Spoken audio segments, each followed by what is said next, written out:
Yes, comrades, good morning and how are you? Muli bwanje naso masera bwanje. Kopana kuzuka, mazuka bwanje. Now, comrades, I've received about 3 messages, green box, and akala kundi ena kunimbira wa phone. Kodi chifukwa chani comrade wala? Sumapanga nawo ma demonstrations. Mufuna mukandipere ku mademo. Mumandifunsa titi kuti kodi comrade wala samapezeka mademo. Kulilongwe kunalinamiwa, kumzuzu kunalindani. Koma wala sakuonekako. Comrades Malawians, tinakula mosiyana, komanso tinaphunzira skulu zosiyana. Anthu ena anaphunzira skulu zawo asanaphunzire za dziko lawo. Anakaphunzira skulu zina za chilendo. Pamene nafe tinaphunzira skulu zokuti skulu zathu zimene tinaphunzira zoziteteza pa moyo wathu, komanso zopanga ubwino kwa zinzathu muziko kapena pa dziko lapansi. So zochitika timasiyana. Ena skulu zimene tinaphunzira zongothandiza anthu basi. Protecting ourselves, protecting people, putting the rightful people pamalo pawo. Anthu abwino tayike pamalo pawo. Anthu oyipa tayikenso pamalo pawo. Komanso chachikulu to protect ourselves. Tikamapanga zimenezo ndetu tikutetezanso anthu ena. So I don't go kuma demonstrations. Demonstration imene napanga yayikulu. Tinapanga demonstration nthawi ya bingu wa Mutharika. Zinazo mwina zinakukhala zongosatira chabe. Pang'ono napangako inde ya bingu maka nthawi ya DPP. Apita bingu napanga ma demonstration. Kwa ma demonstration ambiri amene imene ndimayikumbukira moyo wanga wonse. Yomwe anthu ambiri mwina anandiziwa kuti kunzimbaso kuli munthu wina ndi demonstration yomwe tinapanga 2011 komwe kunaphedwa anthu aja anaomberedwa azathu aja ku Mzuzu. I was one of the secret advisors. Nali munthu mmodzi amene secret mwina ndimapanga nawo organize zimene ndimaziwa. Zeni maziwa napangako nawo. Koma chachikulu choyenera nchokuti ndikamapanga demonstrate ndimaona kaye usogole wa ziko umene ulipo. Bingu wa Mutharika was tough. Koma pena pake bingu wa Mutharika anali wabwino. Because the time ndimakapanga demonstrate ku Mzuzu kunaphedwa anthu anzathu aja. Tinali kuti binguyo tayesa njira zambiri kuti tikumane naye. Kapenanso timakumana naye indirect. Timakumana nawo akulu a DPP. Ndaimene ya bingu ija anthu aja anaphedwa ma demonstrations amene aja. Timakakumana naye bingu wa Mutharika kumamuuza. Pa bingu pa ground apa sipali bwino. Chakuti sichikwenda. Kumpoto uku DPP anthu ana DPP akutipanga chakuti. Bingu wa Mutharika samamvesesa zimene timamuuza. Ndiye tinaona kuti mkulu amene tikumuuza zinthu zoti tichite atipangire kumpoto. So akulu DPP kuno kumpoto nsanami. Nthawi ya bingu wa Mutharika atamba second term yake imene anamwalira ichi. Akulu DPP akumpoto anzathu akumpoto amalawi okhala kumpoto anali mchipani cha DPP. They were untouchable. Mafumu akumpoto ambiri apart from mafumu aukalonga ndi Chitipa. Kwa mafumu ena onse akumpoto mwina pang'ono rumpi. Koma na mafumu akumpoto ambiri DPP inagwisa ntchito molakwika kuno kumpoto. Mafumu onse they were behind DPP. Nanji kunzimba kuno it was worse. Timavutika ati kunzimba kuno nda DPP. Ndaimeneyo DPP ili hot. That was 2011.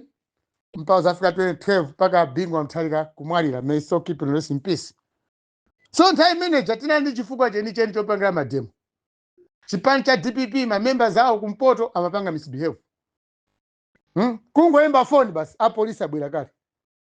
Kungoyimba phone basi mafumu kungoyankhula ndi regional commissioner wa Mzuzu police regional police kuno kumpoto. Ndeuti Samuel Wala ndi anthu ena mangidwa.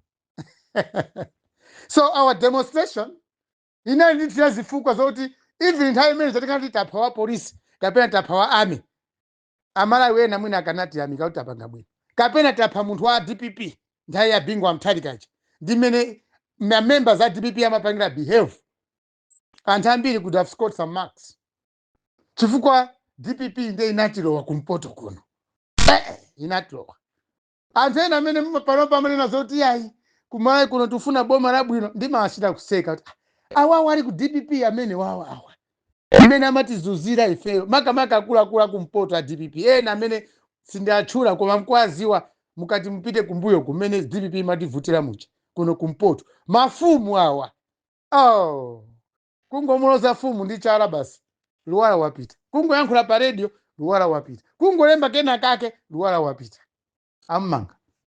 So my demonstration major inali too personal kwa ineyo. When I attended that demonstration ya 2011, it's quite fortunate or unfortunate that antena amene anapedwa nthawi manager mwina zolinga zawo sizinali zolinga zomwe tinali nazo inafe mumtima mwathu, anapedwa komabe tinathandiza kuti tiyike bwino maliro acha. So I don't go to demonstrations for the sake of going. Ndimaona kaye situation imene ilili panopa kumalawi kunoko chavuta kwambiri ndi leadership ya ziko basi. It's the political problem, political challenge. Pamene nthawi yapo yamba ija ma demonstrations amakhala kuti too personal kwa anthu ambiri. Anthu ambiri amavutika paokha ena kumaphedwa, ena nyumba zawo kumaotchedwa, ena kumangomangidwa uzopanda pache. They were targeting some individuals.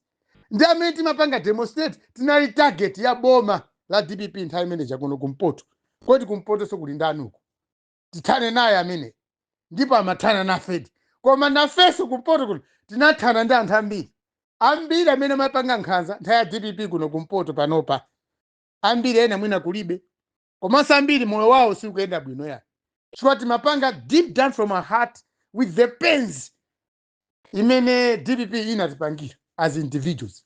Ngati neyo anandiranda community radio, ananimanga chilichonse kupanga madiru mafumu, as I'm talking up to this day mafumu akuzimba ndine sitimagwiriza naye chifukwa ndi amene anali pasogolo kwambiri kutumikira DPP kuti ife tikhayule kunoko.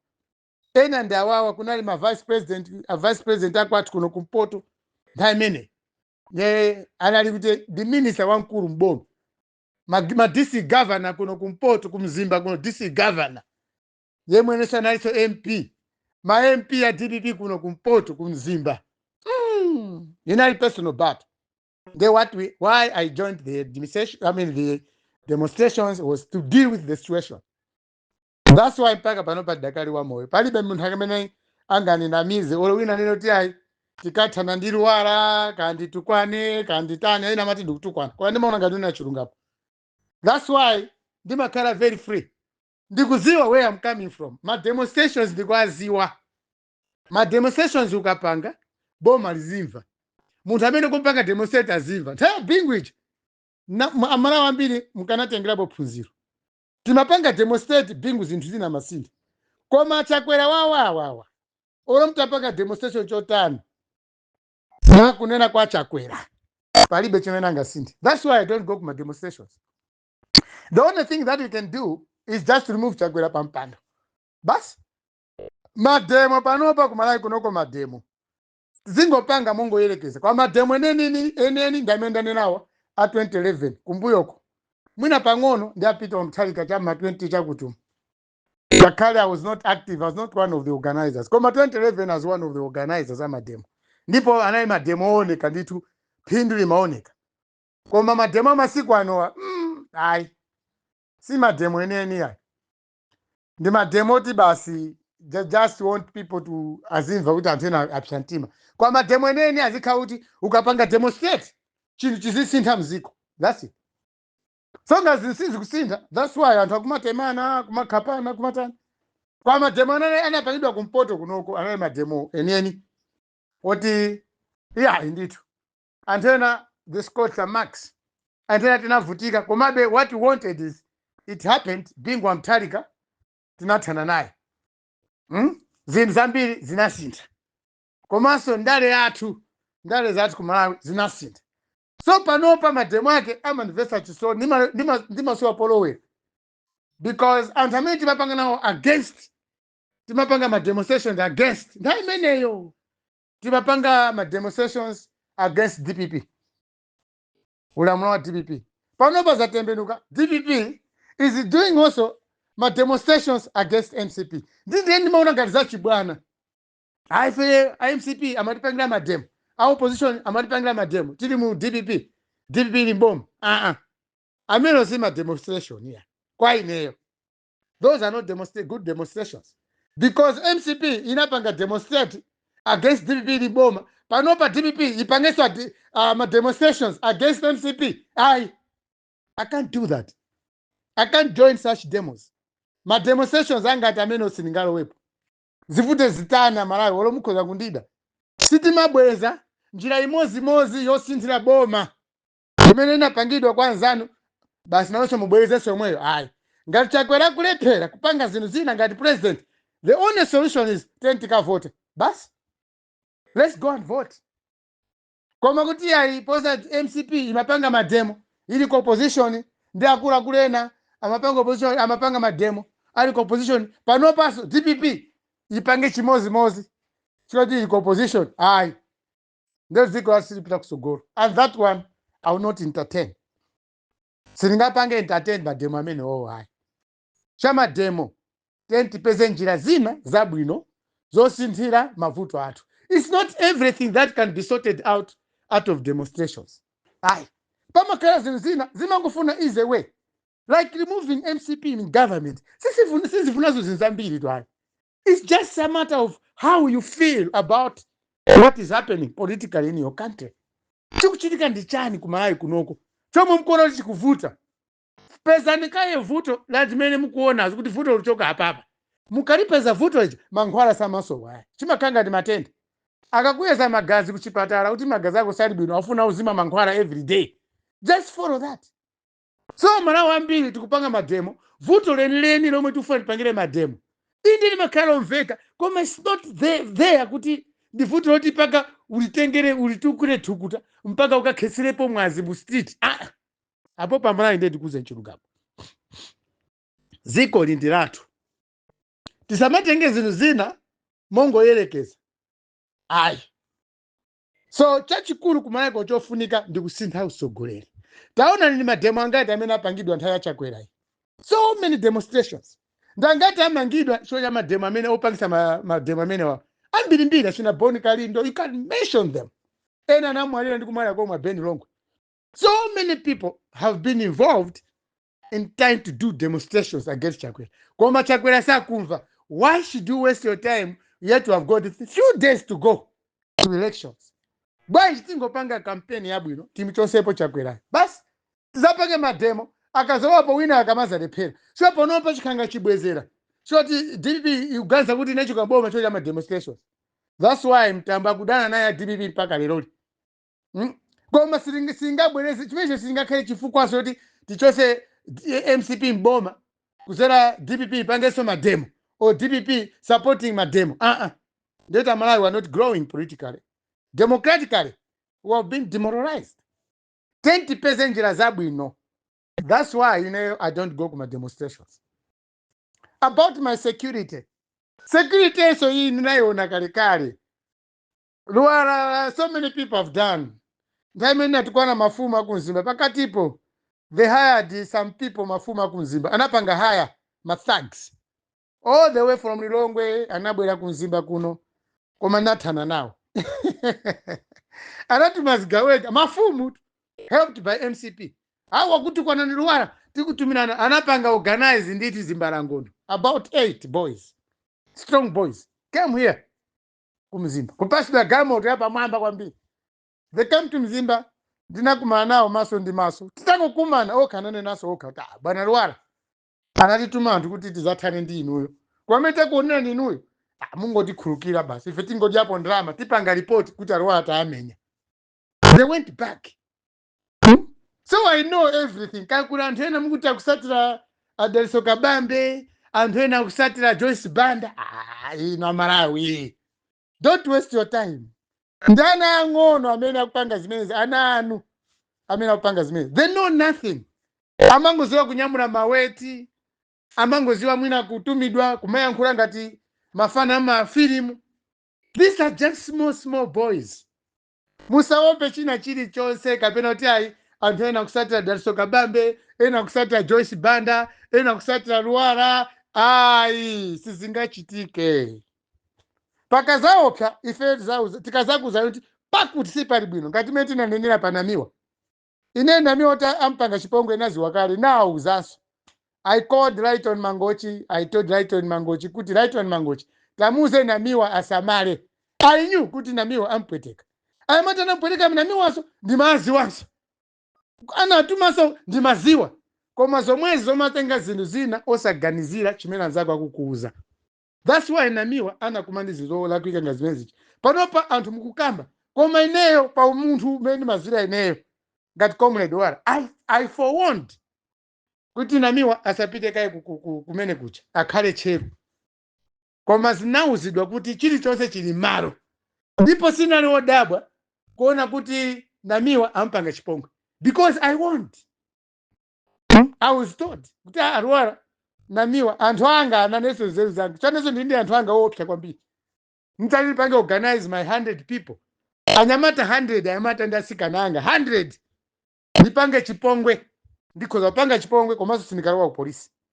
Muzangu zindika zinthu zasintha. Ndikuyankhula chonchi kwa sindingapange zimene zonse panopa. Ndakula munthu ine. Dziko la Malawi ndikuliziwa komanso I'm in search of a good leader. Ndikupangira campaign munthu wafunikira kwambiri. Yemwe ziko athu azaliphula mavuto alipo. So za chipongwe zambiri sindingapange. Koma ndikakumana nawo face to face. Ndikakumana ndi anthu omwe afuna ndipangire chipongwe pamaso ndi pamaso. Apopo ndi Amalawi muzalemba nokha nkhani. Ine sinzayankhula kwa muzangolemba nkhani zimene zachitikizo. Amene mukuti akusatira ine yawo. Kapena kusatira Joyce Banda kapena kusatira Daliso Kabambe. Ngakhale Daliso Kabambe akhoza kukhala ndi security yawo. Koma security yayikulu yambiri na feso tilinayo ya Kabambe. Wina wake azamugwire Kabambe azampange chipongwe. Wina wake akapange chipongwe mai Joyce Banda. Ngakhale mai Joyce Banda sindimapangira campaign. I don't support her politically. Chikwa ndikuziwa kale kuti zina zambiri zimwe Malawi kufuna sangakwanisi. Koma ngomva kuti Joyce Banda agenda. Ndemu zaziwa kuti ndi anthu angati amene akuteteza Amalawi omwe opanga ndale Malawi muno. We are so many of us tingoyang'anatu. Wina yake kungopanga chipongwe ampangire chipongwe Daliso Kabambe. Ndemu zaona kuti zikoli silikhala bwino ya. Chifukwa tinadusamo kale zimene zikupangika izi. Nkhanza munthu aliyense ku Malawi kunakhuza kukhala wankhanza. Suti ngati munthu wina akukhala chete sazopanga nkhanzayi. Aliyense ku Malawi kuno nkhanza amaziwa kupanga.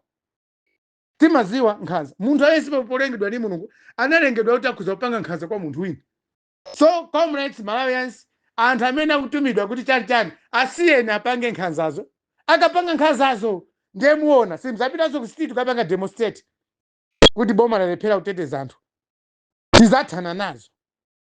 Nthawi imene ikazakwana akakuti wapanga chipongwe kapena watola mwala kugenda Kabambe kapena watola mwala kugenda Chihana watenga mwala kugenda Joyce Banda watenga mwala kugenda APM.